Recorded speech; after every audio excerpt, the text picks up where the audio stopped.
আর নবীজি সাল্লাল্লাহু আলাইহি ওয়াসাল্লাম দুই হাত উঁচু করলেন, ফারাফা ইয়াদাইহি। নবীজি দুই হাত উঁচু করে আল্লাহর কাছে দোয়া করা শুরু করলেন। নবীজি বলতেছেন, আল্লাহুম্মা উম্মতি উম্মতি, আল্লাহ আমার উম্মতের কি হবে, আমার উম্মতের কি হবে। ওয়াবাকা, নবীজি অঝর ধারায় কান্না করতেছেন।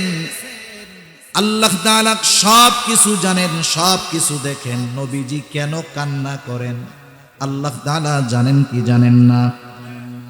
এরপরেও কিছু বিষয় আছে জানার পরেও মুখ দিয়া শুনতে মনে চায়।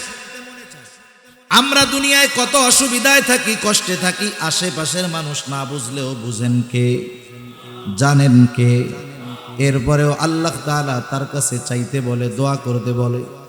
মনে করেন যখন মাদ্রাসার মধ্যে বৃহস্পতিবার আসে, বৃহস্পতিবার বিকালবেলা ছাত্র গিয়া ওস্তাদের সামনে কান্না করতেছে। যারা মাদ্রাসায় পড়ে তারা বুঝবে।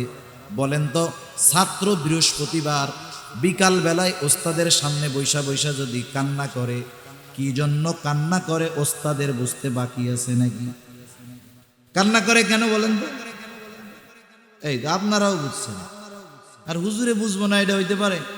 বুঝে, এরপরেও কি কয়, কান্দোস কে? ও যদি কথা না বলে, বলে কেন কান্দোস, ক, নাইলে কিন্তু কাজ হবে না। ওস্তাদ চায় যে ছাত্র মুখ দিয়া বলুক, হুজুর আমি বাড়িতে যাবো, আমার ছুটি দেন। এটা একটা মোহাব্বতের নিদর্শন। সব কিছু দেখার পরে, জানার পরেও তার মুখ দিয়ে শুনতে চাওয়া, এটা একটা ভালোবাসার নিদর্শন। আল্লাহ তাআলা সব কিছু দেখেন, জানেন। এরপরেও জিব্রাইল আলাইহিস সালামকে বলতেছে, ও জিব্রাইল যাও, আমার নবী মুহাম্মদ সাল্লাল্লাহু আলাইহি ওয়াসাল্লাম কেন কান্না করে?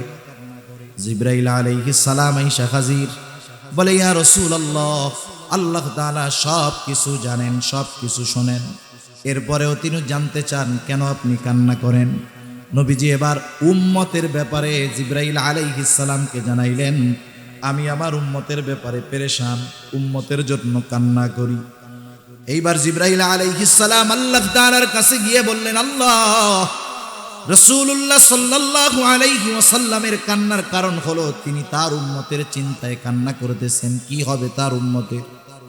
আল্লাহ তাআলা বললেন, জিব্রাইল তুমি যাও, আমার নবী মুহাম্মদকে তুমি জানায় দাও, আমি অচিরেই তাকে তার উম্মতের ব্যাপারে সন্তুষ্ট করব, তাকে অসন্তুষ্ট করব না।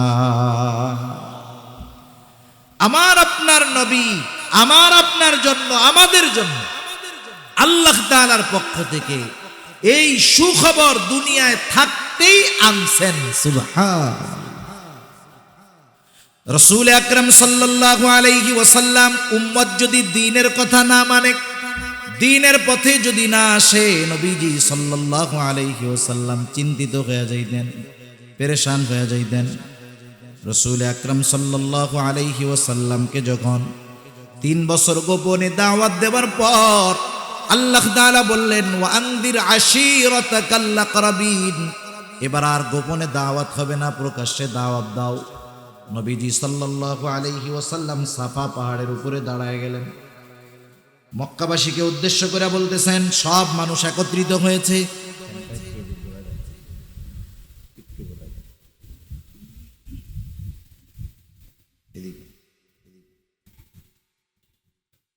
অথবা এদিক দিয়ে দেন, এদিক দিয়ে দেন, এনাদের লাগো। ঠিক আছে। আসসালামু আলাইকুম ওয়া রাহমাতুল্লাহি ওয়া বারাকাতুহু। আলহামদুলিল্লাহ, আলহামদুলিল্লাহিল্লাযী হাদানা লিল ইসলাম, আল্লাযী নাযালাল কুরআন হুদাল লিন-নাসি ওয়া বায়িনাতিন মিনাল হুদা ওয়াল ফুরকান, ওয়া খালাকাল ইনসানা ওয়া কাররামা ওয়া 'আল্লামাহু মিনাল বায়ানি মা লাম ইয়া'লাম, ফাসুবহানাল্লাযী লা ইহসা ইমতিনানুহু বিল লিসানি ওয়ালা বিল কলাম, ونشهد أن لا إله إلا الله وحده لا شريك له ونشهد أن سيدنا وسندنا وحبيبنا وطبيبنا وأولانا ومولانا محمد صلى الله تعالى عليه وعلى آله وأصحابه وبارك وسلم تسليما كثيرا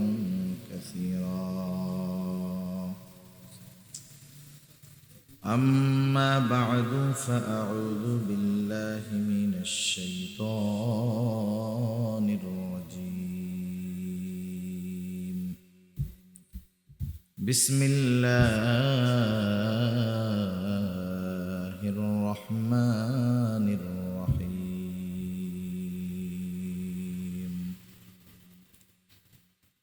لقد كان لكم في رسول الله أسوة حسنة وقال تعالى لقد جاءكم رسول من أنفسكم عزيز عليه ما عنتم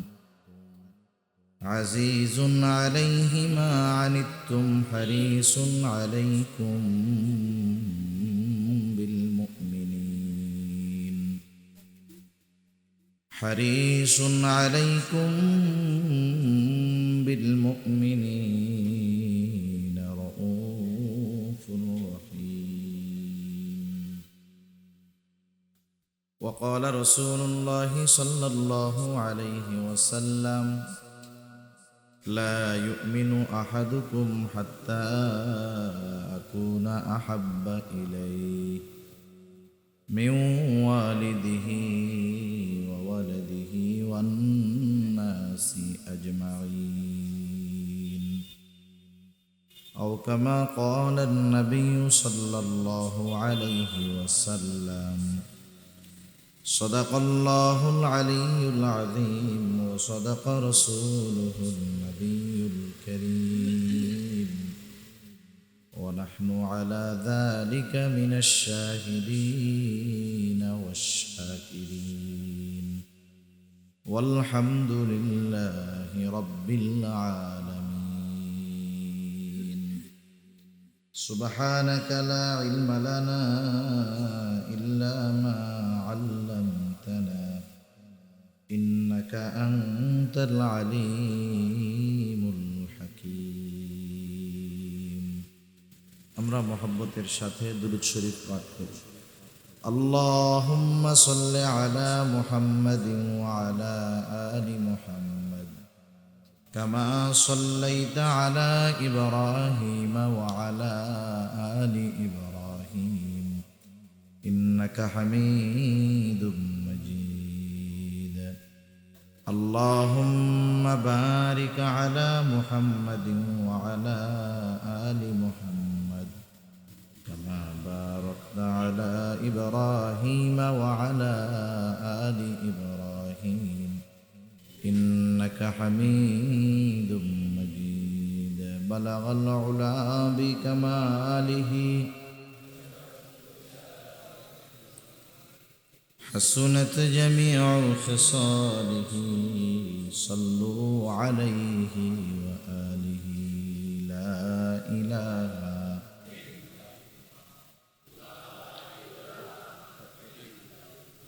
অপারেটরে বলবেন কি যে ভোকাল কমাই দেন আওয়াজটা শক্ত করতে বলবেন যে ভোকাল কমাই দেন বেস টেস্ট কমাই দেখুন আওয়াজটা টন টন করবে লা ইলাহা ইল্লাল্লাহ লা ইলাহা ইল্লাল্লাহ لا إله إلا الله لا إله إلا الله لا إله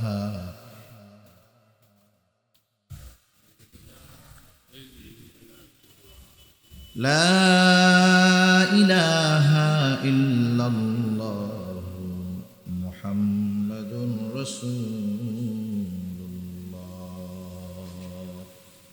সাল্লাল্লাহু আলাইহি ওয়াসাল্লাম।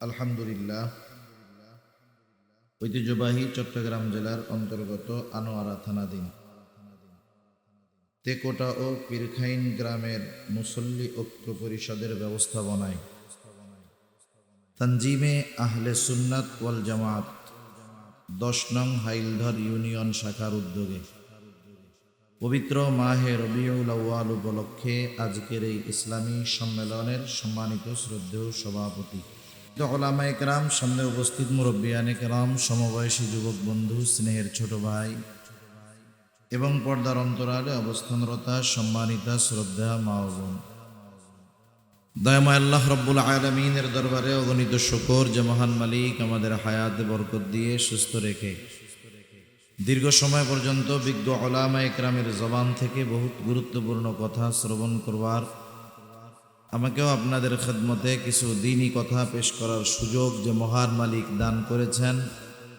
সে মহান মালিককে খুশি করার জন্য মহাব্বতের সাথে জবান খুলে অন্তর থেকে আমরা একবার কালিমাতুশ শুকর পাঠ করি, আলহামদুলিল্লাহ।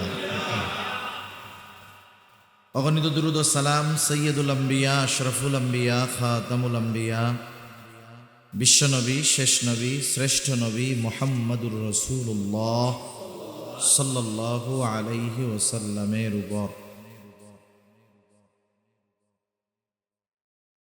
আল্লাহ সুবহানাহু ওয়া তাআলা আমাদেরকে এ দুনিয়াতে অজস্র অগণিত নিয়ামত দান করেছেন।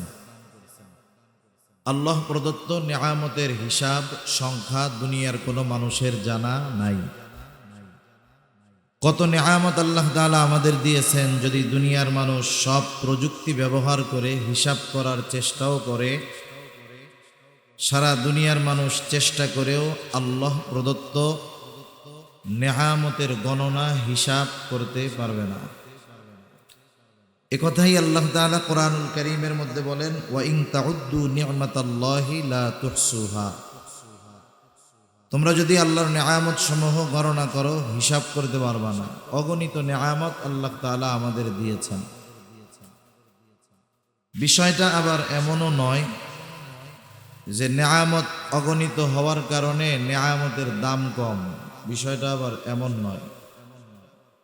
যেমন বাজারে যেই জিনিসটা সহজে পাওয়া যায়, সব সময় পাওয়া যায়, বলেন তো সেই জিনিসের দাম বেশি হয় না কম হয়? কম হয়। স্বাভাবিক দেখেন, অনেক সবজি আছে, সবজি সাধারণত গরমের দিন দাম বেশি না কম? শীতের দিন কম, গরমের দিন বেশি। শীতের দিন সবজির দাম কম, গরমের দিন বেশি। কেন? শীতের সময় সবজি উৎপাদন বেশি হয়, গরমের দিনে কম হয়।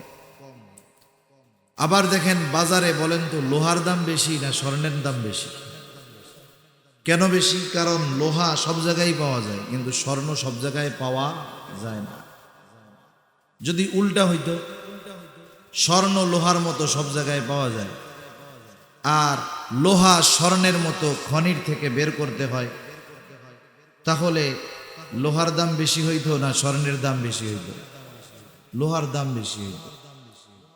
এটা একটা নিয়ম আর কি, যেটা বাজারে বেশি বেশি পাওয়া যায়, সব জায়গায় পাওয়া যায়, এই ধরনের জিনিসের দাম সাধারণত কম হয়। কিন্তু আল্লাহ প্রদত্ত নিয়ামত সহজলভ্য, তবে কম দামি না। আল্লাহ প্রদত্ত নিয়ামতগুলো অতি সহজে পাওয়া যায়, তবে এটা কম দামি না। একটা উদাহরণ দিলে বুঝতে সহজ হবে। দুনিয়াতে একজন মানুষ খানা না খাইয়া, মনে করেন ভাত খায় না, রুটি খায় না, হায়াত যদি থাকে, শুধু পানি খাইয়াও বেশ কিছুদিন বেঁচে থাকতে পারবে, ঠিক না?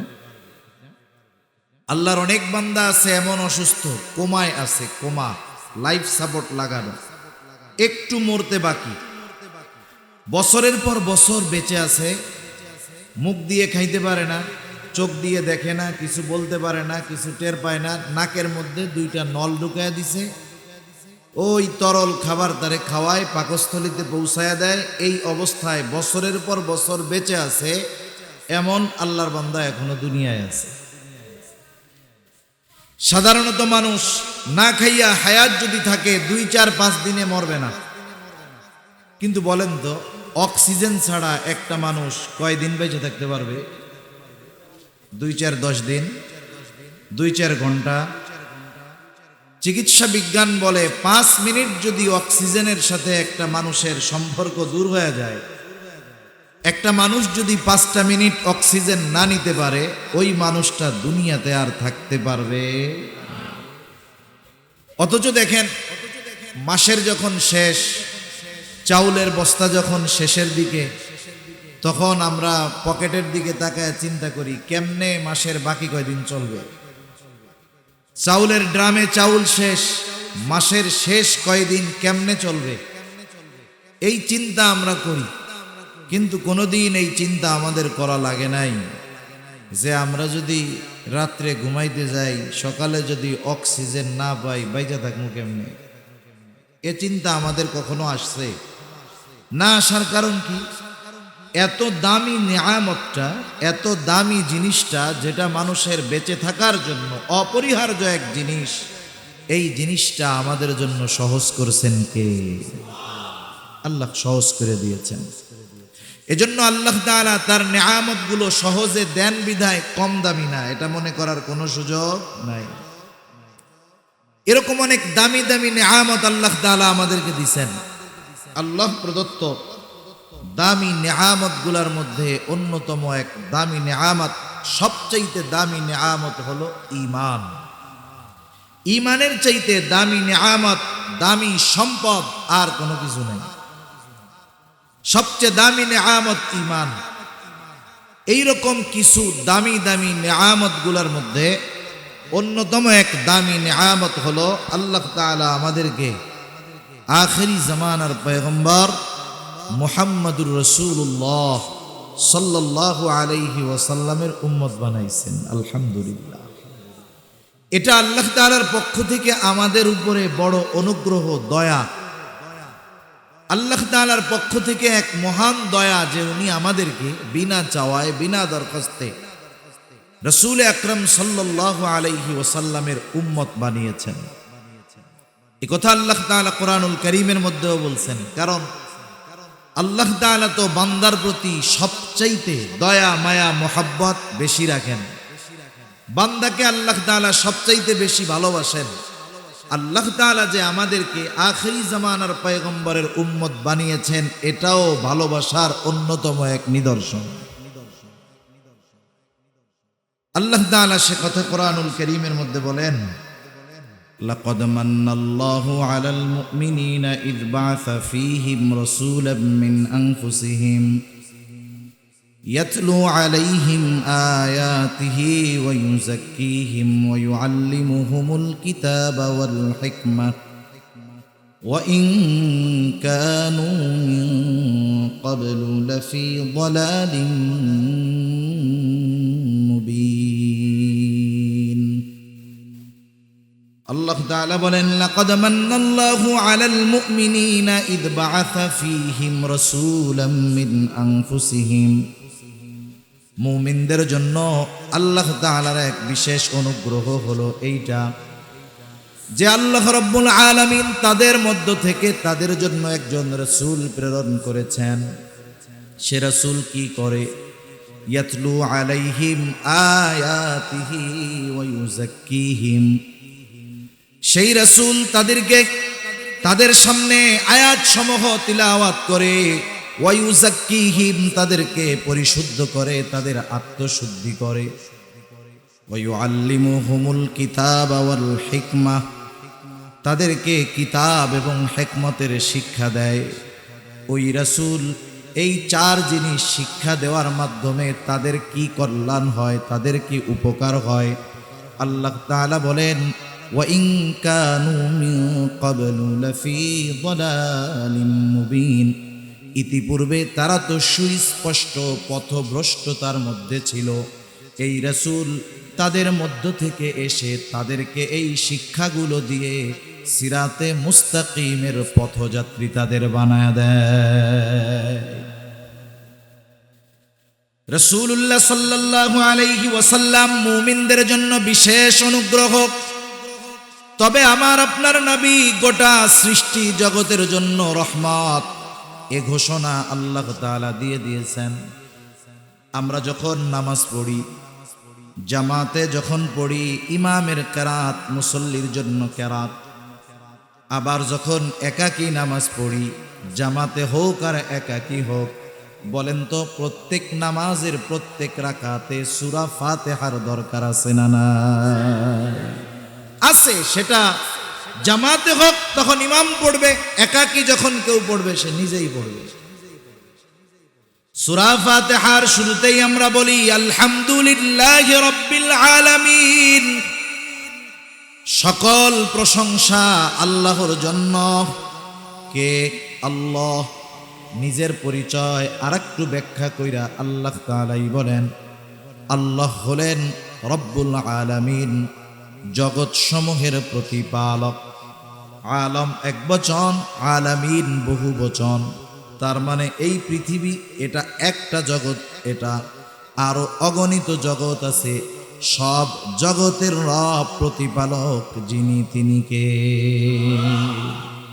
আল্লাহ জগৎ সমূহের প্রতিপালক। যত সৃষ্টি আছে সব সৃষ্টির রব প্রতিপালক আল্লাহ। আল্লাহ রব্বুল আলামিন, তিনি রব্বুল আলামিন। আর আমার আপনার নবীর ব্যাপারে আল্লাহ তাআলা ঘোষণা করতেছেন ওয়ামা আরসালনাকা ইল্লা রাহমাতাল লিল আলামিন। আমার আপনার নবীর ব্যাপারে আল্লাহ তাআলার ঘোষণা যে আমি আপনাকে জগৎ সমূহের জন্য রহমত হিসাবে প্রেরণ করেছি। সুবহান। আল্লাহ হলেন জগৎ সমূহের রব, আমার আপনার নবী হলেন জগৎ সমূহের জন্য রহমত। আল্লাহ হলেন রব্বুল আলামিন, আমার আপনার নবী হলেন রহমাতুল লিল আলামিন। আস্তে সুবহানাল্লাহ বলেন, আরো আস্তে বলেন না সুবহানাল্লাহ। নাকি আপনারা বাস দেখতেছেন তাকায় তাকায়? নবী হলেন রহমাতুল লিল আলামিন। এর দ্বারা কি বুঝলেন? আমরা কি বুঝলাম? নবী রহমাতুল লিল আলামিন কি বুঝলাম? আল্লাহ তাআলা রব্বুল আলামিন, আমার আপনার নবী রহমাতুল লিল আলামিন। এর দ্বারা কি বোঝা গেল? মনে করেন আপনাদের এলাকার একজন মাননীয় এমপি মহোদয় আছে না নাই? বলেন তো প্রত্যেকটা এমপির ক্ষমতা পাওয়ার কতটুকু? গোটা দেশে না তার আসনের মধ্যে? এই এলাকার এমপি আর এক এলাকায় গিয়া পাওয়ার দেখাইতে পারবে না। তার ক্ষমতার, তার সম্মানের একটা লিমিটেশন আছে। বাংলাদেশের প্রধানমন্ত্রী যিনি, তারও একটা লিমিটেশন আছে। তার পাওয়ার চলবে তার দেশের মধ্যে। আমেরিকার প্রেসিডেন্টের পাওয়ার চলবে তার দেশের মধ্যে। এক কথায় প্রত্যেকটা রাষ্ট্রপ্রধানের একটা এরিয়া আছে। আল্লাহ তাআলা অতীতে আমার আপনার নবীর আগে যত নবী প্রেরণ করেছেন প্রত্যেকটা নবীর একটা এরিয়া আছে। আল্লাহ রব্বুল আলামিন অনেক সময় কোনো বিশেষ গোত্রের জন্য, বিশেষ এলাকার জন্য আল্লাহ তাআলা এক একজনকে নবী করে পাঠিয়েছেন আমার আপনার নবীজির আগে। আবার দেখেন কোন নবী নির্দিষ্ট বংশের জন্য, গোত্রের জন্য। ইহুদিদের দাবি মূসা আলাইহিস সালাম শুধু ইহুদিদের নবী। নাসারাদের দাবি ঈসা আলাইহিস সালাম শুধু তাদের নবী। কিন্তু আমার আপনার নবীজির নবুয়াত, আমার আপনার নবীজির নবুয়াতের বিস্তৃতি নির্দিষ্ট কোনো এরিয়ায় আল্লাহ তাআলা দেন নাই। বরং আল্লাহ তাআলা কোরআনুল কারীমে ওই ঘোষণা দেওয়ার মাধ্যমে জানায় দিলেন আমার হাবিব, আমার রবুবিয়তের বিস্তৃতি যতদূর, আমি আল্লাহ আপনার নবুয়তের বিস্তৃতি ততদূর দিয়ে দিলাম। এজন্য কবি অনেক সুন্দর কথা বলেন। কবি বলেন রবুবিয়ত খুদা কি হ্যায় জাহাঁ তাক, নবুয়তি মুস্তাফা কি হ্যায় ওহা তাক। সেজন্য আমার আপনার নবীকে আল্লাহ তাআলা নিজের রবুবিয়তের বিস্তৃতি যত দূর পর্যন্ত রেখেছেন, আমার আপনার নবীজিকে আল্লাহ তাআলা তত দূর পর্যন্ত রহমত হিসাবে ঘোষণা করেছে। সুবহান! এটা কি চিন্তা করার মতো বিষয়? এটা কি আমাদের মতো ক্ষুদ্র জ্ঞানে বোঝার মতো বিষয় যে ফেরেশতাদের জন্য রহমত, সব নবীর জন্য রহমত, সকল সৃষ্টির জন্য আমার আপনার নবী রহমত। সুবহান!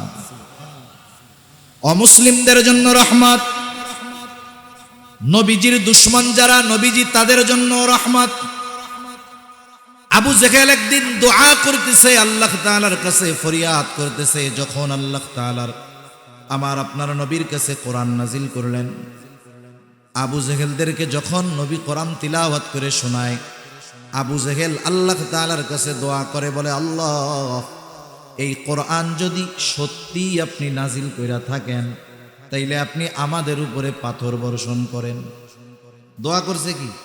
কোরআন যদি সত্যি আপনি নাজিল করেন, তাইলে আমার উপরে, আমাদের উপরে আপনি পাথর বর্ষণ করেন। পাথর বর্ষণ যদি হয়, এটা রহমত হবে না আযাব হবে? আযাব হবে। আবু জেহেল দোয়া করতেছে, আল্লাহ তাআলার কাছে দোয়া করতেছে। আবু জেহেল, উতবা, সাইবা এরা আল্লাহ তাআলাকে অবিশ্বাস করতো না, বিশ্বাস করতো। কিছু বিষয়ে তাদের বিশ্বাস এতটা দৃঢ় যে আমাদেরও ওই পরিমাণ বিশ্বাস নাই। আল্লাহ রাব্বুল আলামিন তাদের বিশ্বাসের ব্যাপারে, যে তারা আল্লাহ তাআলাকে বিশ্বাস করে, তাদের বিশ্বাসের ব্যাপারে আল্লাহ তাআলা কোরআনুল কারীমের মধ্যে এক জায়গায় বলেন, ওয়ালা ইন সাআলতাহুম মান খালাকাস সামাওয়াতি ওয়াল আরদ। আপনি যদি তাদেরকে জিজ্ঞাসা করেন, অর্থাৎ মক্কার মুশরিকদেরকে যদি জিজ্ঞাসা করেন, মান খালাকাস সামাওয়াতি ওয়াল আরদ, আসমান এবং জমিনের স্রষ্টা কে? কে আসমান জমিন বানায়ছে? তারা তাদের দেব দেবীদের কথা বলবে না। এই প্রশ্নের জবাবে মক্কার মুশরিকেরা কি জবাব দিবে? আল্লাহ তাআলা নিজেই সেই জবাব দিয়ে বলেন, লা ইয়াকুলুন্নাল্লাহ। দুইটা তাকিদ যোগ করে আল্লাহ তাআলা বলেন, মক্কার মুশরিকেরা আপনার এই প্রশ্নের জবাবে বলবে, অবশ্যই অবশ্যই আসমান জমিনের স্রষ্টা হলেন আল্লাহ।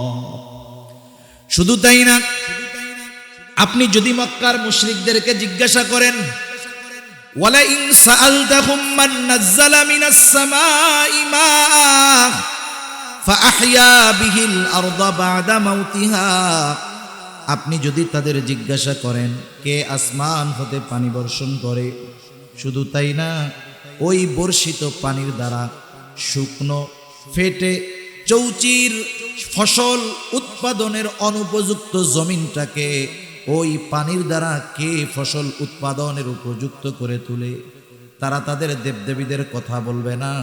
তারা কি বলবে? আল্লাহ তাআলাই জবাব দিয়ে বলেন, লা ইয়াকুলুন্নাল্লাহ। অবশ্যই অবশ্যই তারা বলবে, আসমান হতে বৃষ্টি বর্ষণ করেন আল্লাহ, বর্ষিত পানির দ্বারা মৃত জমিনকে জীবিত করেন আল্লাহ। আল্লাহ তাআলা এক জায়গায় বলেন, আপনি যদি তাদের জিজ্ঞাসা করেন তাদেরকে কে সৃষ্টি করেছে, নাস্তিকদের মতো তারা বলবে না আমরা এমনেই প্রস্তুত হয়েছি, তৈয়ার হয়ে গেছি, আমরা এমনেই তৈরি হয়েছি, এমনেই আমাদের সৃষ্টি হয়েছে। তারা এ কথা বলবে না। কি বলবে তারা? আল্লাহ তাআলা বলেন, লা ইয়াকুলুন্নাল্লাহ ওয়ালা ইন সাআলতাহুম মান খালাকাহুম। আপনি যদি তাদের জিজ্ঞাসা করেন তাদের স্রষ্টাকে, আল্লাহ তাআলা বলেন, তারা বলবে, লা ইয়াকুলুন্নাল্লাহ। অবশ্যই অবশ্যই আল্লাহ তাআলাই হলেন আমাদের স্রষ্টা। এই কথাগুলোর দ্বারা, এই আয়াতগুলোর দ্বারা এই জিনিসটা অনুধাবন করা যায় যে মক্কার মানুষ আল্লাহ তাআলার প্রতি দৃঢ় বিশ্বাস তাদের ছিল, তবে কিছু বিষয়ে আল্লাহ তাআলার সাথে শিরিক করার কারণে তারা বেঈমান। আবু জেহেল দোয়া করতেছে, শুধু তাই না, রাসূলুল্লাহ সাল্লাল্লাহু আলাইহি ওয়াসাল্লাম এক হাদিসের মধ্যে বলেন, আল্লাহ তাআলা আবু জেহেলের দোয়াও কবুল করছে। বদরের যুদ্ধ শুরু হওয়ার আগে আবু জেহেল সকালবেলা আল্লাহ তাআলার কাছে ফরিয়াদ করতেছে, বলে আল্লাহ, আজকে যারা হকের উপরে আছে আপনি তাদেরকে বিজয় দান করবেন। আল্লাহ তাআলা বলেন, নবীজি বলেন, আল্লাহ তাআলা আবু জেহেলের এই দোয়া কবুল করছে। এই দোয়া কবুল হওয়ার কারণেই যারা হকের উপরে ছিল আল্লাহ তাআলা তাদেরকে বিজয় দান করেছে।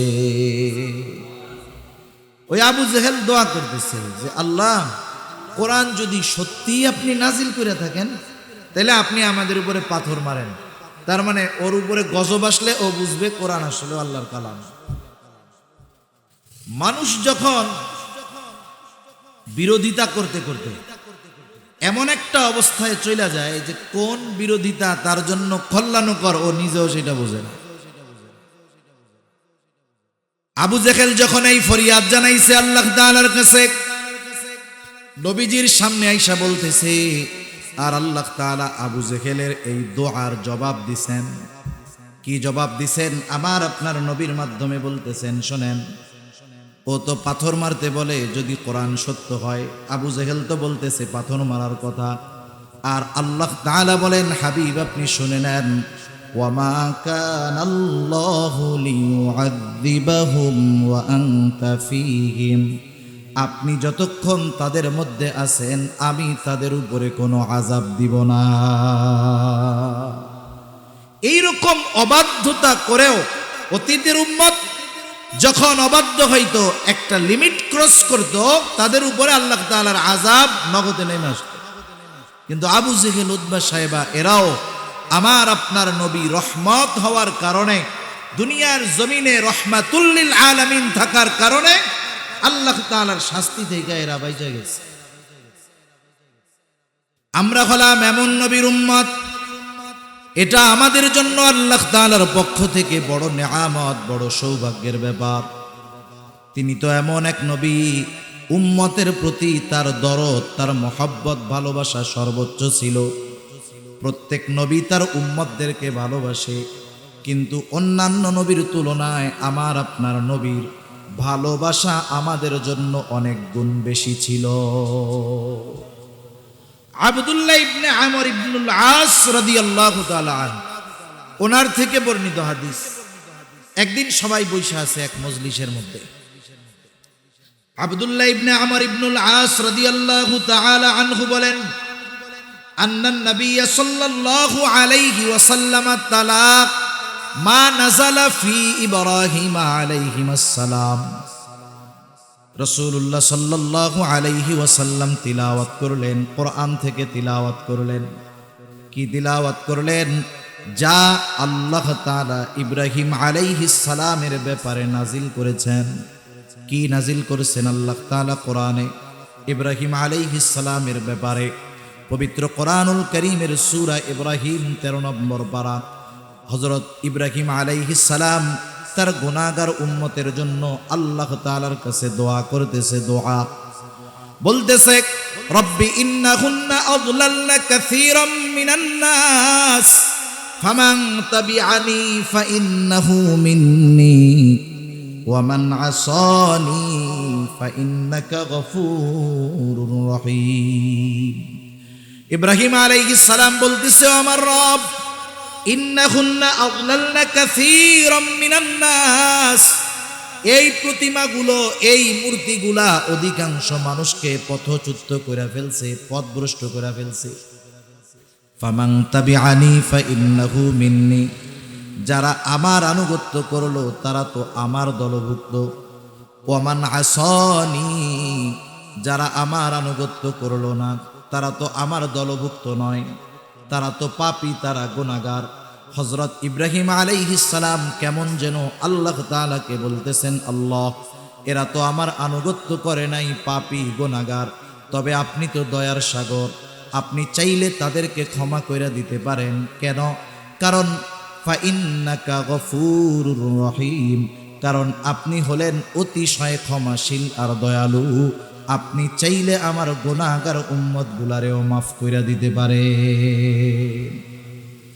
وقال عيسى عليه السلام إن تعذبهم فإنهم عبادك وإن تغفر لهم فإنك أنت العزيز الحكيم।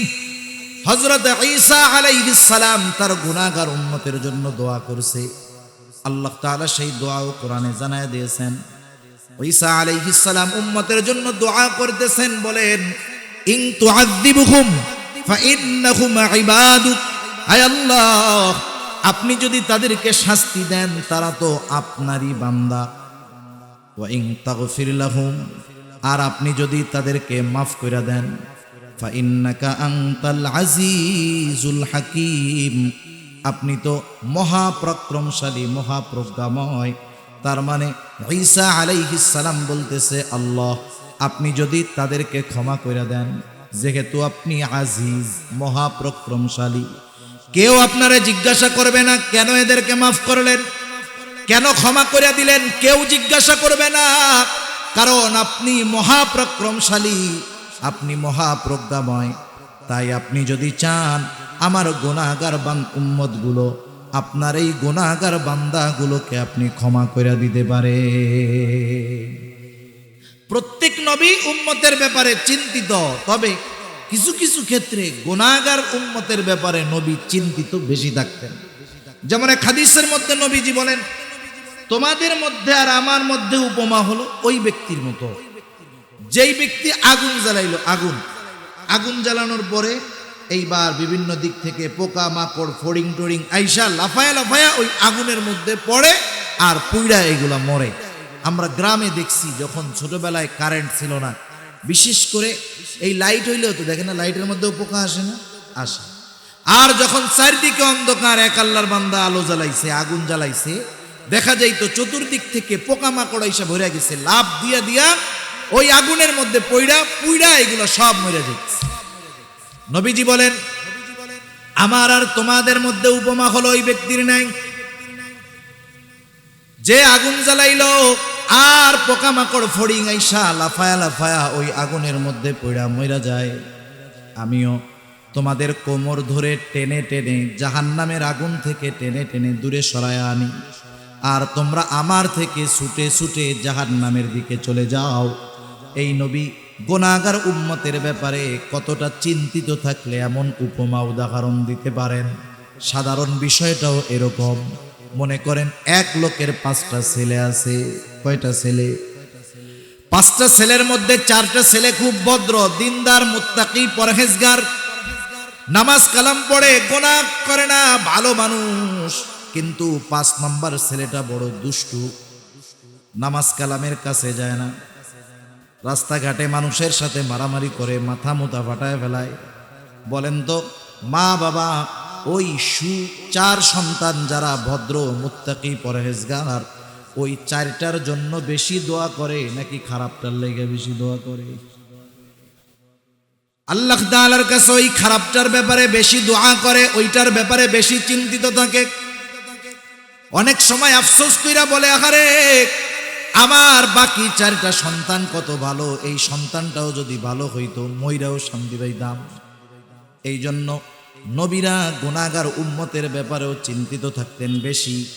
যখন রাসূলুল্লাহ সাল্লাল্লাহু আলাইহি ওয়াসাল্লাম এই 2 নবীর দোয়া যা আল্লাহ তাআলার কাছে তারা করছে উম্মতের ব্যাপারে, এই 2 নবীর দোয়ার আয়াত যখন নবীজি তিলাওয়াত করলেন, আমার আপনার নবীর অন্তরের মধ্যে তখন উম্মতের মোহাব্বতের ঢেউ উঠে গেল। এবার নবীজি সাল্লাল্লাহু আলাইহি ওয়াসাল্লাম 2 হাত উঁচু করলেন, ফারাফা ইয়াদাইহি। নবীজি 2 হাত উঁচু করে আল্লাহর কাছে দোয়া করা শুরু করলেন। নবীজি বলতেছেন, আল্লাহুম্মা উম্মতি উম্মতি, আল্লাহ আমার উম্মতের কি হবে, আমার উম্মতের কি হবে। ওয়াবাকা, নবীজি অজর ধারায় কান্না করতেছেন।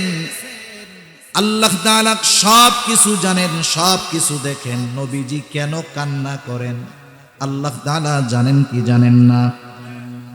এরপরেও কিছু বিষয় আছে জানার পরেও মুখ দিয়া শুনতে মনে চায়।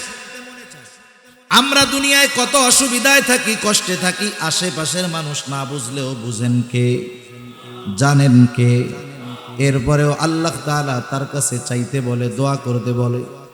মনে করেন যখন মাদ্রাসার মধ্যে বৃহস্পতিবার আসে, বৃহস্পতিবার বৃহস্পতিবার বিকালবেলা ছাত্র গিয়া ওস্তাদের সামনে কান্না করতেছে। যারা মাদ্রাসায় পড়ে তারা বুঝবে।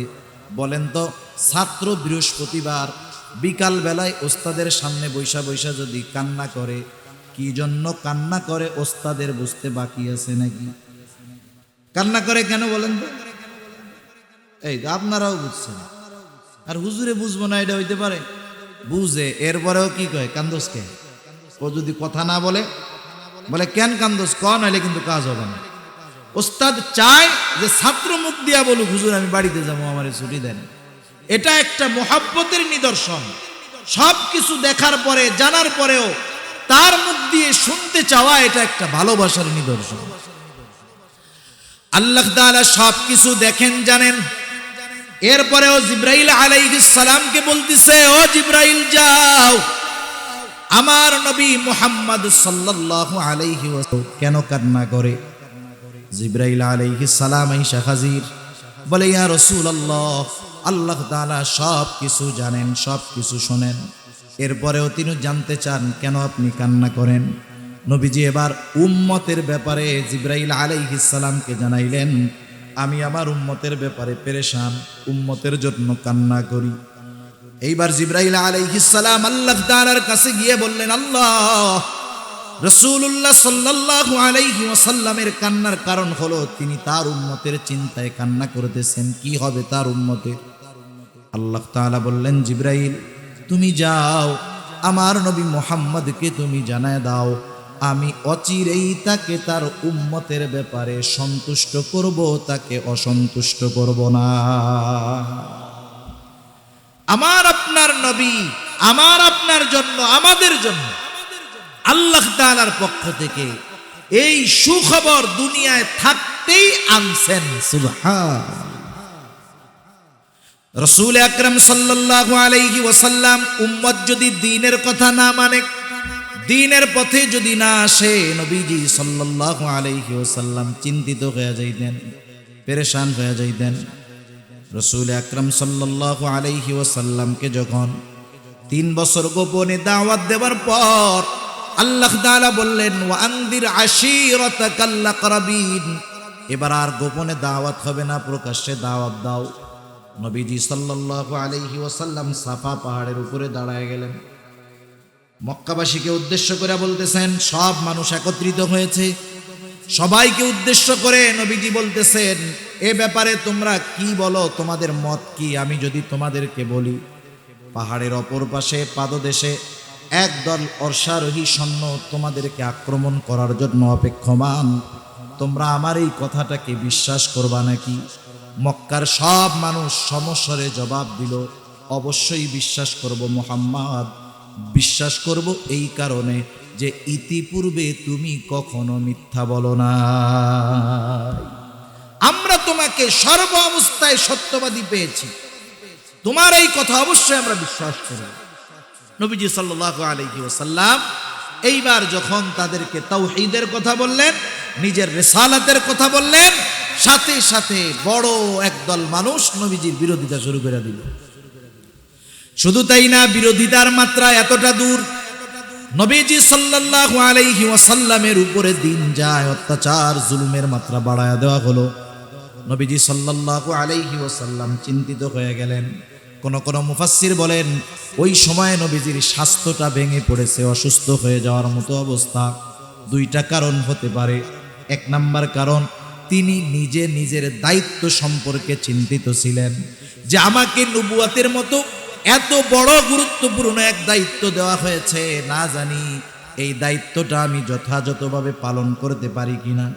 এজন্য প্রাথমিক অবস্থায় যখন রাসূল আকরাম সাল্লাল্লাহু আলাইহি ওয়াসাল্লামের কাছে ওহী নাজিল করা হতো, নবীজি চিন্তিত হয়ে যাইতেন যেন ভুইলা না যান, এই জন্য বারবার তিনি তার জবানটাকে আওড়াইতেন। কিন্তু আল্লাহ তাআলা জানায় দিলেন, হাবিব আপনি চিন্তা করেন না, লা তুহাররিক লিসানাকা লিতাআজালা বি, ইন্না আলাইনা জামআহু ওয়া কুরআনা। আপনি বারবার এই জিহ্বা নড়াইয়েন না, চিন্তা করেন না, এটাকে সংরক্ষণ করার, এটাকে হেফাজত করার, এর শব্দ, অর্থ, মর্মার্থ, ব্যাখ্যা সবকিছু হেফাজত করার দায়িত্ব আমি নিয়ে নিলাম। এজন্য মুফাসসিরিনে কেরাম বলেন, 1 নাম্বার কারণ হতে পারে নিজের দায়িত্বের কারণে চিন্তিত ছিলেন। 2 নাম্বার, তিনি যখন এই কাছের মানুষগুলোর কাছে এই দ্বীনের দাওয়াত দিতেন, তারা যখন কথা গ্রহণ করতো না, কথাটা ফিরায়া দিত, এই বরং তারা চরম পর্যায়ের বিরোধিতা করত। তারা ঈমান না আনার কারণে, কথাগুলো বিশ্বাস না করার কারণে রাসূল আকরাম সাল্লাল্লাহু আলাইহি ওয়াসাল্লাম চিন্তিত হইয়া খানা কমায় দিয়েছেন। যখন খাওয়া ঘুম কম হয়ে গেছে, আমার আপনার নবী দুর্বল অসুস্থ হয়ে গেছেন, আর আল্লাহ তাআলা ওহী নাজিল করে জানায়া দিলেন, লাআল্লাকা বাখিউন নাফসাকা আল্লা ইয়াকুনু মুমিনিন।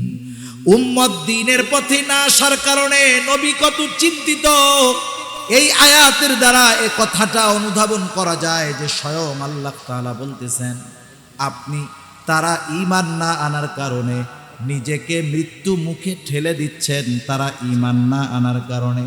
তাহলে উম্মত যদি দ্বীনের পথে না আসে, দ্বীনের কথা না মানে, তাহলে নবী কতটা চিন্তিত হন এই আয়াতের দ্বারা বোঝা যায় কি যায় না? এটা মুহাব্বতের কারণে হয়। কারো সন্তান যদি খারাপ হয়ে যায়, কথা না শোনে, লাইনচ্যুত হয়ে যায়, ওই ঘরের মধ্যে মা বাবার শান্তি থাকে না, টেনশনে খাওয়া দাওয়া চলে যায়, অসুস্থ হয়ে যায় মা বাপ, ঠিক কিনা বলেন? কেন? মুহাব্বতের কারণে।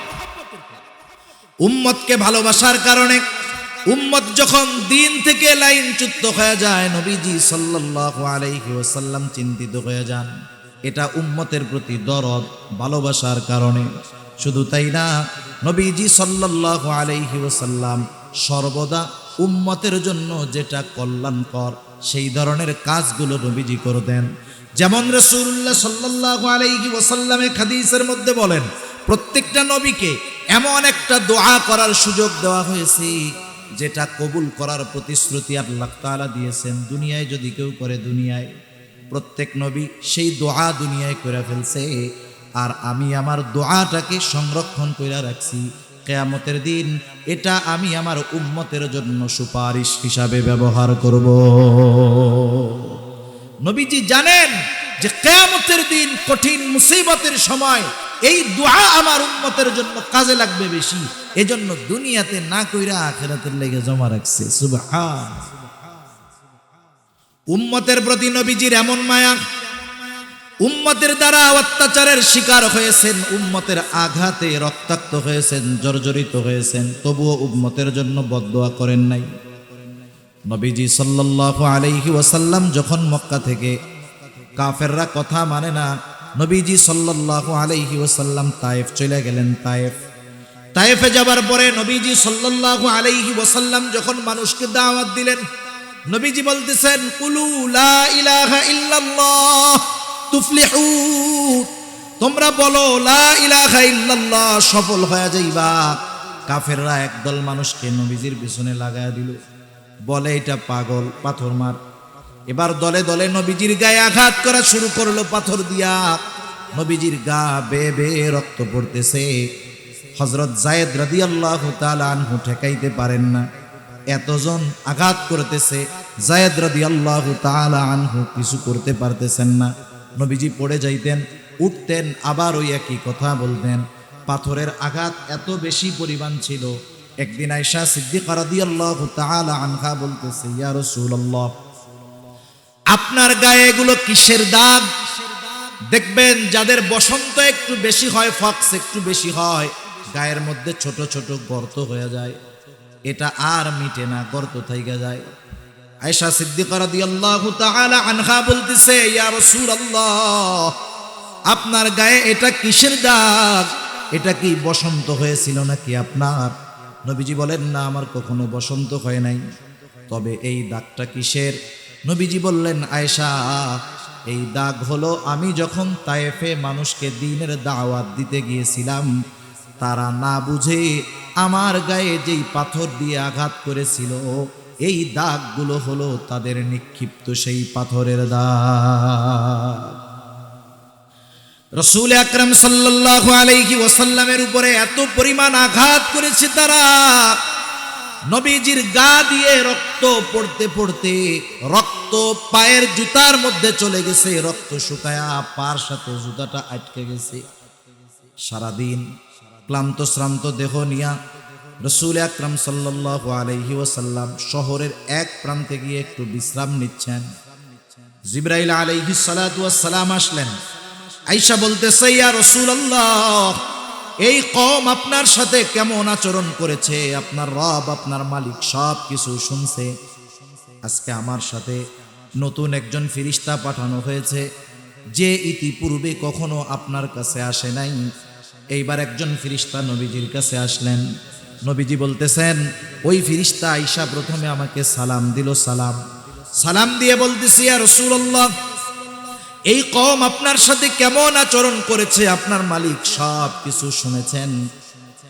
আপনি যদি চান, আপনি যদি আমাকে নির্দেশ দেন, এই দুটো পাহাড়কে আমি এমনভাবে মিলায়া দিব, দুই পাহাড় দিয়ে চাপ দিয়ে তায়েববাসীকে আমি পিষে দিব, পিষে অস্তিত্বহীন হয়ে যাবে। এই জায়গায় যে একটা জাতি ছিল এটা কেউ জানতে পারবে না, নিশ্চিহ্ন হয়ে যাবে। একটু চিন্তা করে দেখেন তো, এই জামানায় আমরা কতটা প্রতিশোধ পরায়ণ। কেউ যদি আমাদেরকে কখনো একটু গরম কথা বলে, 15 বছর পরে সুযোগ পাইলেও এটার প্রতিশোধ আমরা নিয়ে নেই। কথার কথা মনে করেন, আমাদের কারো কাছে একজন জিন আসলো, জিন আইসা কইতেছে, ভাই আপনার একটা মহা সুযোগ। কি সুযোগ? কথার কথা, যে আপনার কার কার উপরে প্রতিশোধ নিতে মন চায়, আপনি তখন নামটা আমারে লেখা দেন। আমার মনে হয় আমাদের প্রত্যেকের তালিকা 15-20 হাত লম্বা হবে। যে আমার একটু গরম দিয়া কথা কইছে এর নামটাও দিয়ে দিব, যারে আমার ভালো লাগে না তার নামও দিয়ে দিব। আমরা মানুষ এতটা প্রতিশোধ পরায়ণ, এতটা প্রতিশোধের নেশা আমাদের মধ্যে। অথচ রহমাতুল লিল আলামিন আমার আপনার নবীকে ওরা কেমন ভাবে পাথর মারছে, রক্ত গা দিয়ে পড়তে পড়তে জুতার মধ্যে ঢুকে রক্ত শুকায়া জুতা পায়ের সাথে আটকে গেছে। যখন ফেরেশতা এই কথা বলছে, আপনি যদি নির্দেশ দেন দুটো পাহাড় দিয়ে তাদেরকে পিষে দেওয়া হবে, নবীজি একটু আরাম করতেছিলেন। আরাম, মানুষ যখন কোনো গুরুত্বপূর্ণ বিষয় সামনে আসে, কথা সামনে আসে, তখন কিন্তু আরামের হালতে থাকে না। এবার উঠা অথবা বসবে। নবীজি এবার উঠা বসছেন। ফেরেশতার কথা বলার পর নবীজি জবাবে কি বললেন? নবীজি বললেন, বাল আরজু আন ইয়াখরুজাল্লাহু মিন আসলাবিহিম মান ইয়াবুদুল্লাহা ওয়াহদাহু ওয়া লা ইউশরিকু বিহি শাইআ। নবীজি বলেন, আমি তো আল্লাহ তাআলার কাছে এই ব্যাপারে আশা করি যে আল্লাহ তাআলা এদের মধ্য থেকে এমন এক প্রজন্ম বের করবে যারা এক আল্লাহর ইবাদত করবে, তার সাথে কারো শরীক করবে না।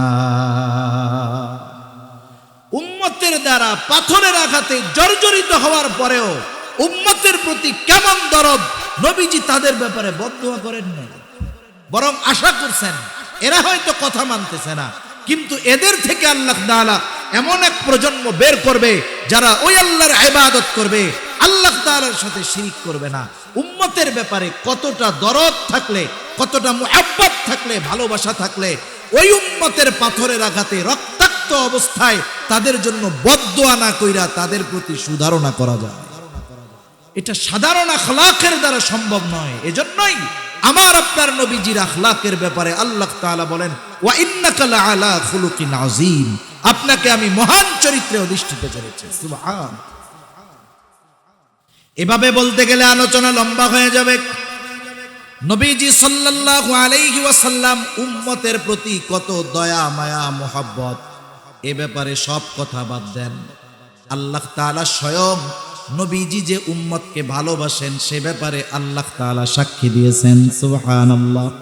আল্লাহ তাআলা কি বলেন? আল্লাহ তাআলা বলেন, লাকাদ জাআকুম রাসূলুম মিন আনফুসিকুম আজিজুন আলাইহি মা আনিতুম হারিসুন আলাইকুম বিল মুমিনিন হারিসুন আলাইকুম বিল মুমিনিনা রাউফুর রহিম। আল্লাহ তাআলা বলেন, লাকাদ জাআকুম রাসূলুম মিন আনফুসিকুম, তোমাদের জন্য তোমাদের মধ্য থেকে এমন একজন রাসূলের আগমন হয়েছে যিনি আজিজুন আলাইহি মা আনিতুম, আল্লাহ তাআলা বলতেছে যিনি তোমাদের ব্যথায় ব্যথিত হন। সুবহানাল্লাহ। তোমরা যেটাতে কষ্ট পাও তিনিও সেটাতে কষ্ট পান। এজন্য সাহাবায়ে কেরাম রাসূলুল্লাহ সাল্লাল্লাহু আলাইহি ওয়াসাল্লামের কাছে আসতেন। আয়েশা যখন তারা নিজেদের কষ্টের কথা নবীজির কাছে বলতেন, নবীজি তাদের কষ্টের কথা শুনে নিজেও কষ্ট পাইতেন। শুধু তাই না, তাদের কথাগুলো মনোযোগ সহকারে শ্রবণ করবার পর নবীজি সুন্দরভাবে তাদেরকে সৎ পরামর্শ দিতেন, সুন্দরভাবে নবীজি তাদের সান্ত্বনা দিতেন। এক সাহাবী আসছে, আয়েশা বলতেছে, ইয়া রাসূলুল্লাহ, আমি হিজরতের সময়, হিজরতের পর মক্কায় আমার সম্পদ বাড়ি টাড়ি যা ছিল, আবু সুফিয়ান রাদিয়াল্লাহু তাআলা আনহু তখনও মুসলমান হয় নাই, যে আবু সুফিয়ান সব অন্যায়ভাবে দখল দিয়া বিক্রি করে ফেলছে। নবীজি কথাটা শুনে খুব ব্যথিত হয়েছে।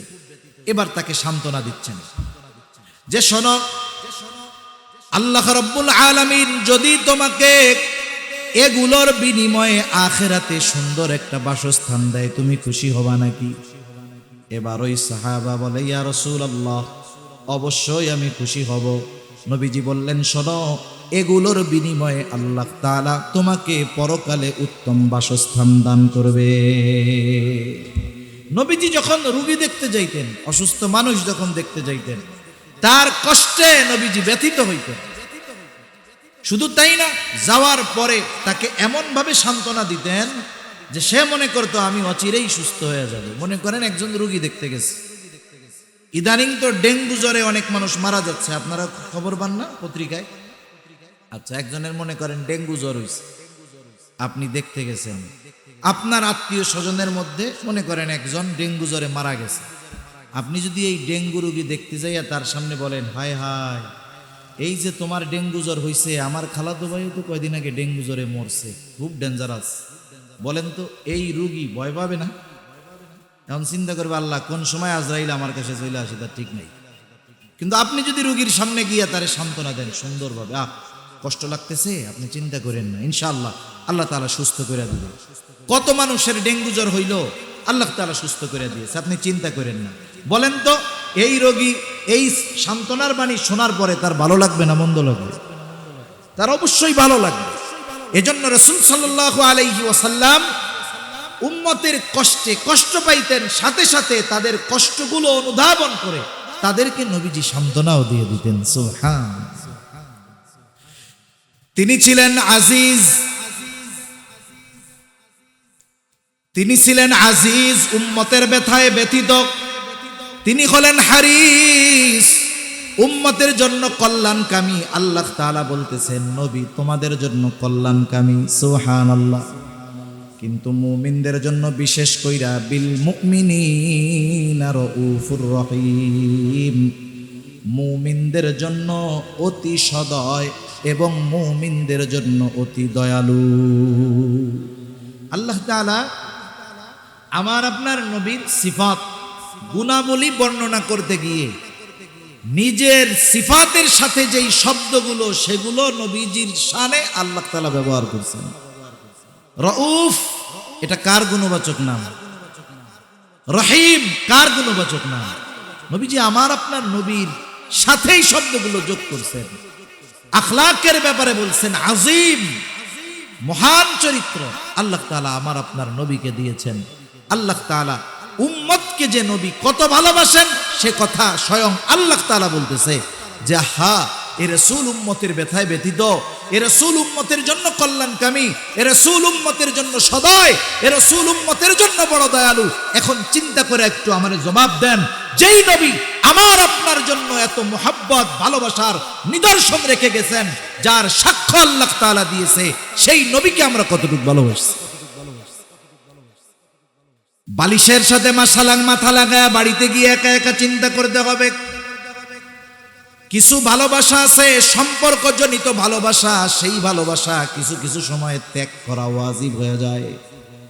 মনে করেন ভাইয়ের সাথে ভাইয়ের মোহব্বত ভালোবাসা আছে না নাই? এটা সম্পর্কের ভালোবাসা। ভাই যদি নবী বিদ্বেষী হয়, ইসলাম বিদ্বেষী হয়, আল্লাহ বিদ্বেষী হয়, বলেন তো ওই ভাইয়ের সাথে ভালোবাসা রাখার কোনো সুযোগ আছে নাকি? সম্পর্কের ভালোবাসা কখনো কখনো ওই ভালোবাসা ত্যাগ করে তার ব্যাপারে বিদ্বেষ অন্তরে রাখাটা ওয়াজিব হয়ে যায়। কিন্তু নবীজির প্রতি ভালোবাসা এমন এক বিষয় যেটা কমাবার কোনো সুযোগ নাই, বরং এ ভালোবাসা শুধু সম্পর্কজনিত ভালোবাসা নয়, এই ভালোবাসার সাথে আমাদের ঈমানের সম্পর্ক। এজন্য রাসূলুল্লাহ সাল্লাল্লাহু আলাইহি ওয়াসাল্লাম বলেন, লা ইউমিনু আহাদুকুম হাত্তা আকুনা আহাব্বা ইলাইহি মিন ওয়ালিদিহি ওয়া ওয়ালাদিহি ওয়ান নাসি আজমাইন। নবীজি বলেন, তোমাদের মধ্যে কেউ ততক্ষণ পর্যন্ত মুমিন হতে পারবে না যতক্ষণ না আমি তার কাছে তার পিতামাতা, সন্তান সন্ততি, এক কথায় সকলের চাইতে অধিক মোহাব্বতের পাত্র যতক্ষণ না হব, ততক্ষণ তোমাদের মধ্যে কেউ মুমিন হতে পারবে না।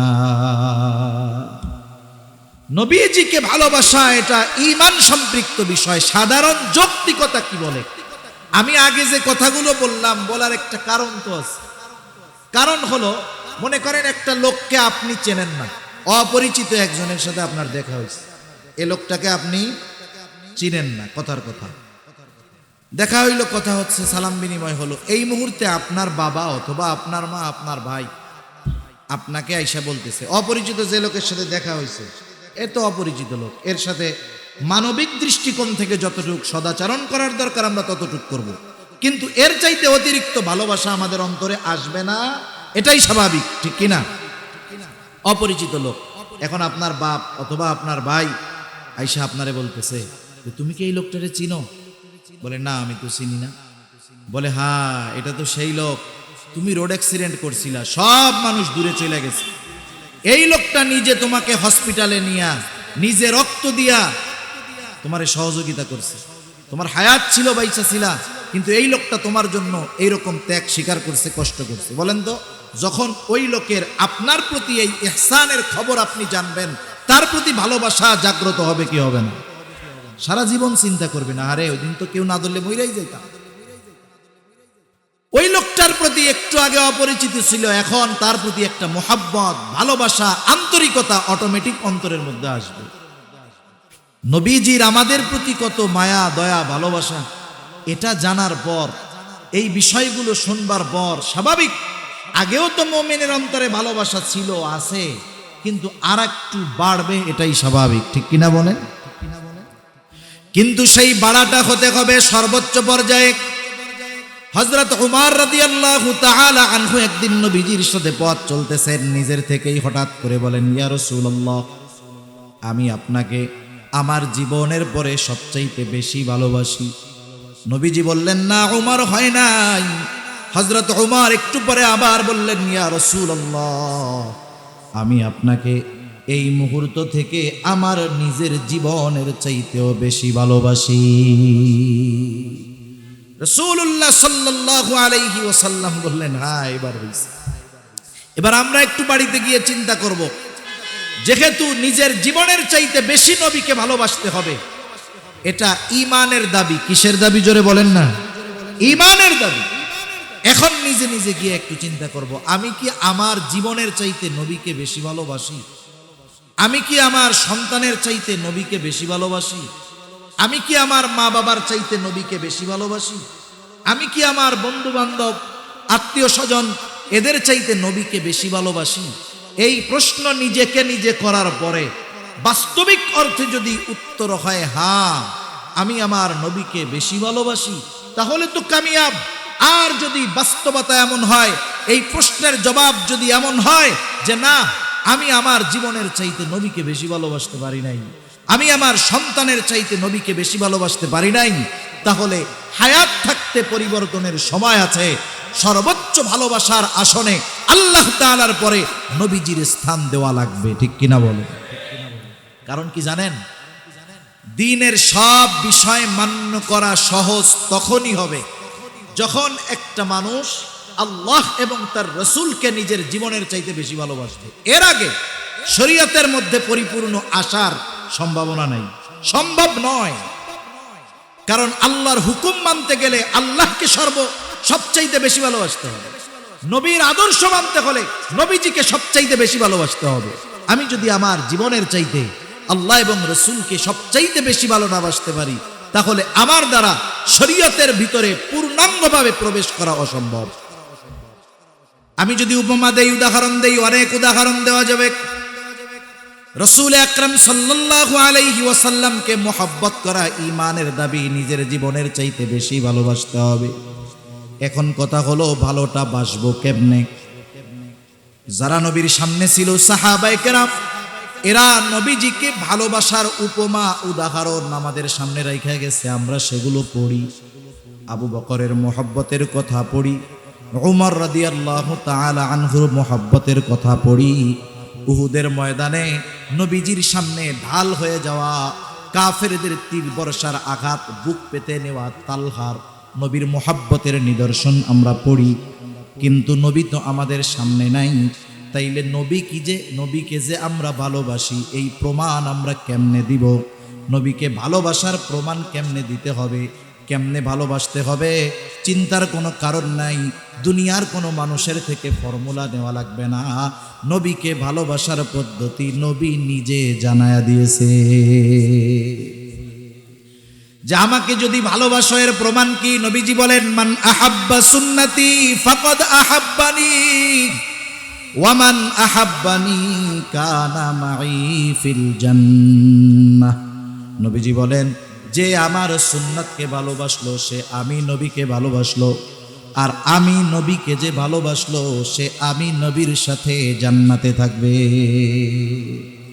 নবীর সাথে আমরা কারা থাকতে চাই? একটু হাত উঁচা করি তো। নারায়ে তাকবীর, নারায়ে তাকবীর, মাশাআল্লাহ, হাত নামান। নবীর সাথে থাকতে হইলে তো আগে জান্নাতে যাইতে হইবে। জান্নাতে না গেলে কি নবীর সাথে থাকা যাইব? এখন নবী বলছে কারা জান্নাতে যাবে আর কারা যাবে না। নবীজি আর এক হাদিসের মধ্যে বলেন, কুল্লু উম্মতি ইয়াদখুলুনাল জান্নাতা ইল্লা মান আবা।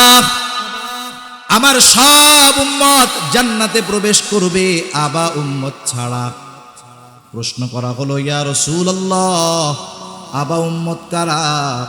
নবীজি বললেন, মান আতাআনি দাখালাল জান্নাহ ওয়া মান আসানি ফাকাদ আবা।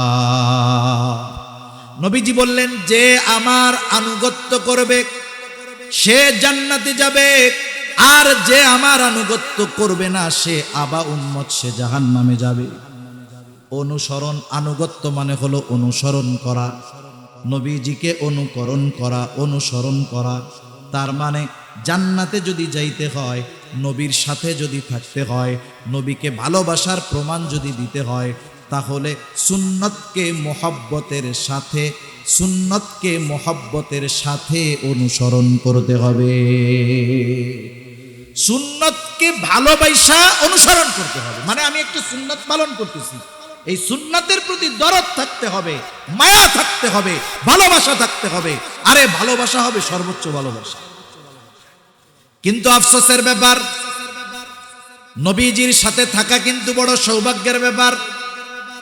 একদিন এক গ্রাম্য সাহাবী নবীজি সাল্লাল্লাহু আলাইহি ওয়াসাল্লামের কাছে আসছে। রাসূল সাল্লাল্লাহু আলাইহি ওয়াসাল্লাম আরেকজনের সাথে কথা বলতেছে। গ্রাম অঞ্চলের মানুষ, যারা একেবারে প্রত্যন্ত গ্রাম অঞ্চলের মানুষ, এরা অনেক ক্ষেত্রে সরল হয়, সরল। আমরা শহরের মানুষ, গ্রামের মানুষের সরলতাকে বলি মূর্খতা। আসলে বিষয়টা এমন নয়, এটা তাদের সরলতা, বুঝ কমতির কারণে। একজন যখন আরেকজনের সাথে কথা বলে তখন আইসা মধ্যে প্রশ্ন না করা, এটা হলো আদব। কিন্তু গ্রাম্য সাহাবী বোঝে না। নবীজি কথা বলতেছে, কথার মধ্যেই নবীজিরে জিজ্ঞাসা করতেছে, ইয়া রাসূলুল্লাহ মাতা সাআ, হে আল্লাহর রাসূল, কিয়ামত কখন হবে? নবীজি ওই লোকের সাথে কথা শেষ করার পরে বলতেছেন, কোথায় সেই লোক যে আমাকে প্রশ্ন করলো কিয়ামত কখন হবে? এই লোকটার প্রশ্ন করার ভাবটা এমন ছিল, সে কেমন যেন গাঠি গুঠি নিয়ে কিয়ামতের জন্য অপেক্ষা করতেছে, কিয়ামতের জন্য সে অপেক্ষমান। যেমন কেউ যখন ঢাকায় যায়, ঢাকায় গেছেন না আপনারা? গেছেন তো? ঢাকা যখন যায় বাস কাউন্টার থেকে টিকিট কাটছে, কাউন্টার থেকে বলছে 11টায় গাড়ি। কয়টায় গাড়ি? 11টা। এখন বাইজে গেছে 11:30। আপনি যাওয়ার জন্য তো রেডি নাকি? টিকিট তো কাটছেন। এখন কাউন্টার মাস্টারে গিয়া কি বলবেন? আরে ভাই গাড়ি কখন আসবে? কি বলবেন? যে এই বলার দ্বারা কি বোঝা যাচ্ছে? যে আপনি যাওয়ার জন্য এতটাই প্রস্তুত, গাড়ি না আসার কারণে আপনার আরো ঝামেলা হইতেছে। ওই গ্রাম্য সাহাবীর বলার ভাবটা এরকম, উনি কিয়ামতের লাইগা এতই প্রস্তুত, কিয়ামত আসতে কেমন জানি ওনার দেরি দেরি মনে হইতেছে। প্রশ্ন করছে এইভাবে আর কি, ভাবটা এরকম। কিছু কিছু সময় কিছু কিছু প্রশ্ন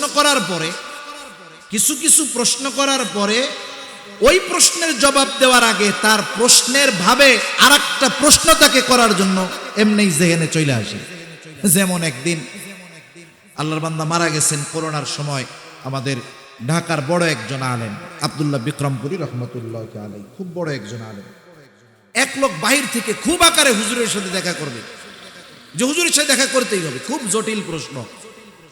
এখন ওই লোক এত গুরুত্ব দেখা নবী ওই হুজুরি বলতেছে ওরে ভেতরে আসতে দাও। অনেক ওলামায়ে কেরাম ও হুজুরের কাছে আসছে। আইসা হুজুর একটা প্রশ্ন ছিল। কি প্রশ্ন? বলছে হুজুর রাসূল সাল্লাল্লাহু আলাইহি ওয়াসাল্লামের শ্বশুর শাশুড়িগুলোর নাম একটু গন্ধ। এখন কোন এই প্রশ্নের জবাব কি বলবো? হুজুর এবার প্রশ্ন করছে, তোর প্রশ্নের জবাব দিব, তুই আগে আমার একটু দোয়ায় কুনুতটা শোনা। প্রশ্নের জবাব, প্রশ্নের ভাবে অনেক সময় জবাব না দিয়া নতুন প্রশ্ন আসে। যে হুজুর বলছে তোর প্রশ্নের জবাবের আগে তুই বল দোয়ায় কুনুতটা আমারে শোন। এইবার ও একেবারে এক দৌড়ে দরজা দিয়ে বেরিয়ে চলে গেছে। তা কিছু প্রশ্ন করার পরে ওই প্রশ্নের জবাব দেওয়ার আগে ওই প্রশ্নকারীর ভাব এবং ভঙ্গিমার কারণে নতুন প্রশ্ন উদ্রেক হয়। রাসূলুল্লাহ সাল্লাল্লাহু আলাইহি ওয়াসাল্লাম প্রশ্নের জবাব না দিয়া নবীজি বলতেছেন, তুমি কিয়ামতের জন্য কি পাথেয় সংগ্রহ করছো? এই প্রশ্নের জবাবে এবার লোকটা বলতেছে, আমি আল্লাহ এবং তার রাসূলকে ভালোবাসি। সুবহানাল্লাহ। এই লোকটার এই জবাবের মধ্যে সরলতা ছিল, লৌকিকতা ছিল না, দেখানোর কোনো কিছু ছিল না। কেমন যেন কথাটা অন্তর থেকে মুখ দিয়া বের হইছে। নবীজিও সাথে সাথে জবাব দিলেন, যে যাকে মোহাব্বত করে সে তার সাথে থাকবে। লোকটা এতটুকু কথা শুনে সে বাড়ির পথে রওনা হয়ে গেল। হযরত আনাস রাদিয়াল্লাহু তাআলা আনহু বলেন, নবীজির জবান দিয়ে এই কথা শ্রবণ করবার পর যে যাকে মোহাব্বত করে তার সাথে থাকবে, আমরা এতটা খুশি হয়েছিলাম যে ইসলাম গ্রহণ করার পরে আমরা এতটা খুশি কখনো হই নাই। হযরত আনাস রাদিয়াল্লাহু তাআলা আনহু বলেন, আমি আল্লাহকে ভালোবাসি, তার রাসূলকে ভালোবাসি, আমি আবু বকর ওমর রাদিয়াল্লাহু তাআলা আনহুমাকে ভালোবাসি। যদিও তাদের মতো আমল করতে পারি নাই, তবে আমি আশা রাখি তাদের সাথে জান্নাতে আমি একত্রে থাকব। এমন সৌভাগ্যবান হওয়ার জন্য সবার ইচ্ছা আছে না? আছে। দেখেন মানুষের সাথে থাকার জন্য কত কিছু করে দুনিয়ায়।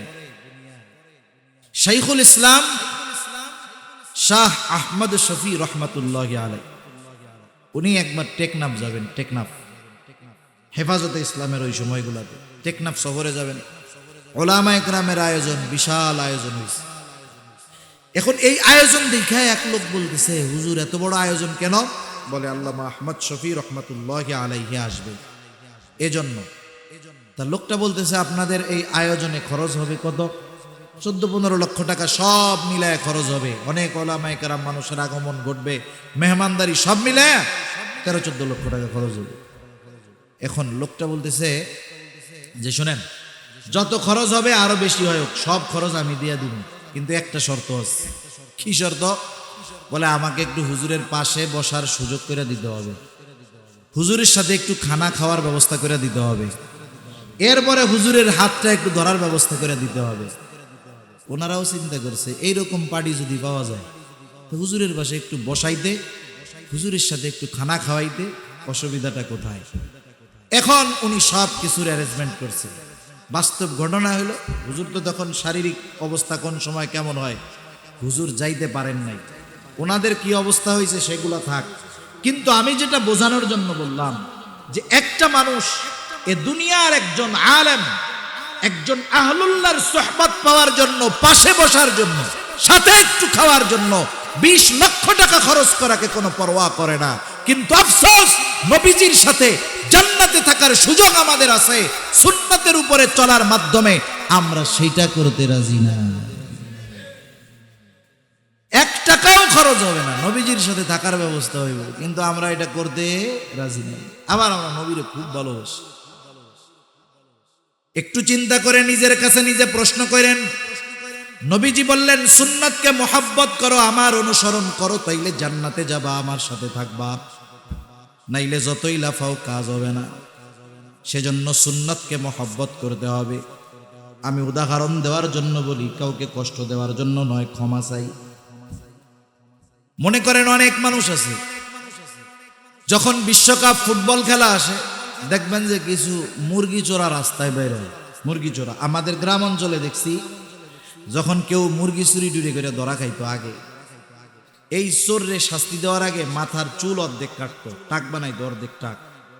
এরপরে ওরে গোটা গ্রামে জুতার মালা গলায় দিয়ে ঘুরাইয়া বুঝাইতো যে এটা হলো মুরগি চোর, এর থেকে কিন্তু তোমরা সাবধান।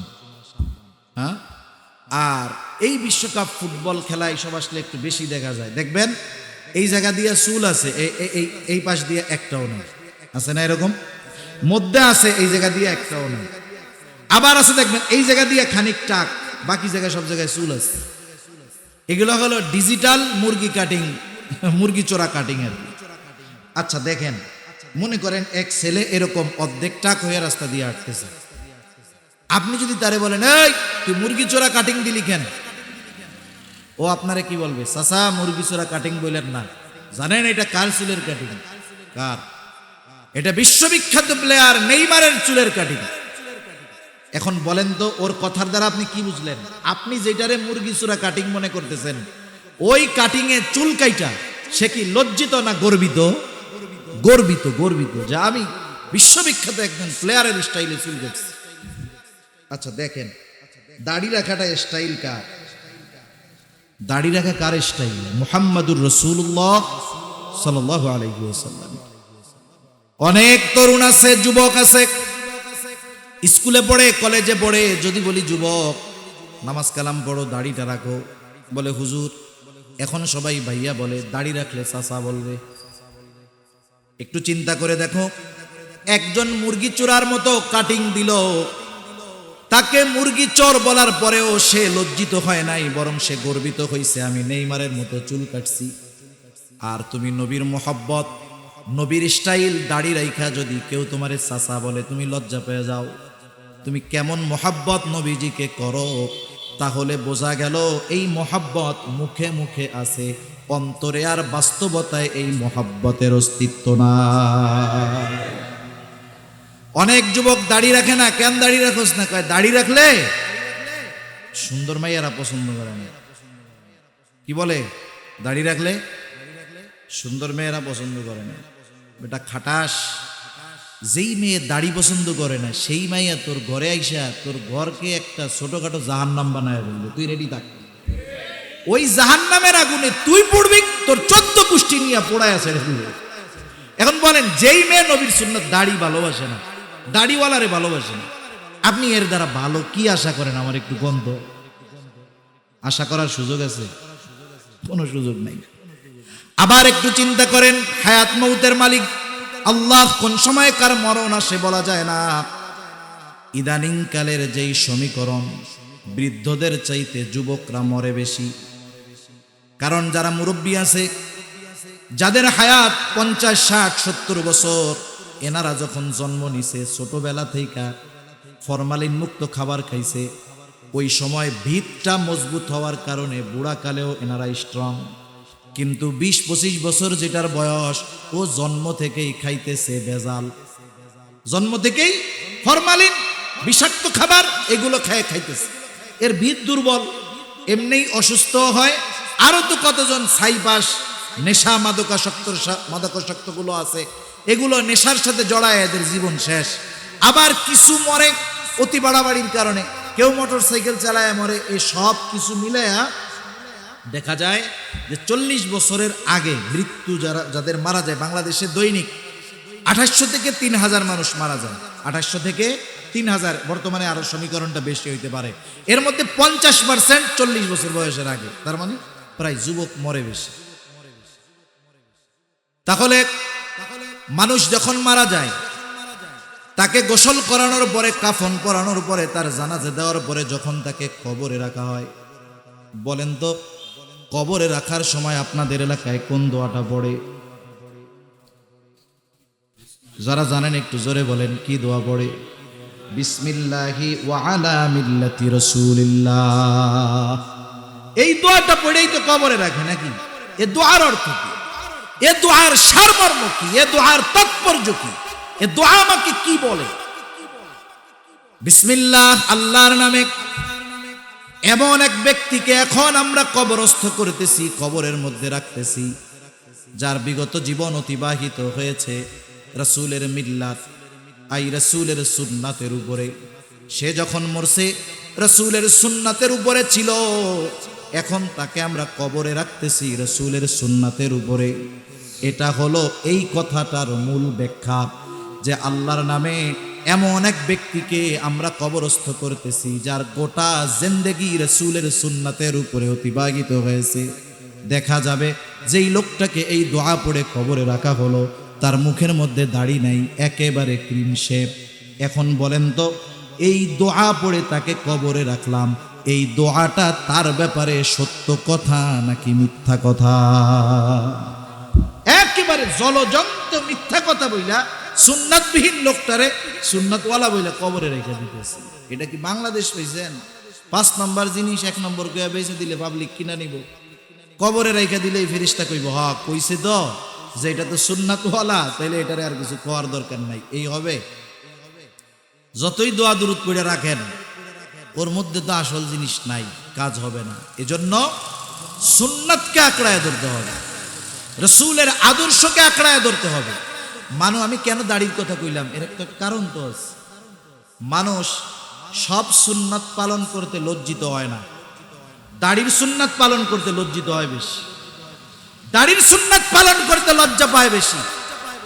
নবীজির জন্য যদি কেউ একটু চাচা দাদা বলে, এতে তো সমস্যা নাই। দুনিয়ার মানুষের মহব্বতে কত কথা শুনতে আমরা রাজি, অথচ নবীজির মহব্বতে রক্ত দেওয়া লাগতেছে না, একটু দাড়ি রাখতেও আমরা রাজি হই না। এটা আমাদের জন্য বড় দুর্ভাগ্যের বিষয়, ঠিক কিনা বলেন?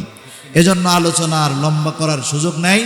একটু চিন্তা করে নিজের কাছে নিজে প্রশ্ন করবেন যে আমি তো নবীকে মহব্বত করি, নবী আমাকে মহব্বত করে, এ সাক্ষী আল্লাহ দিয়েছেন।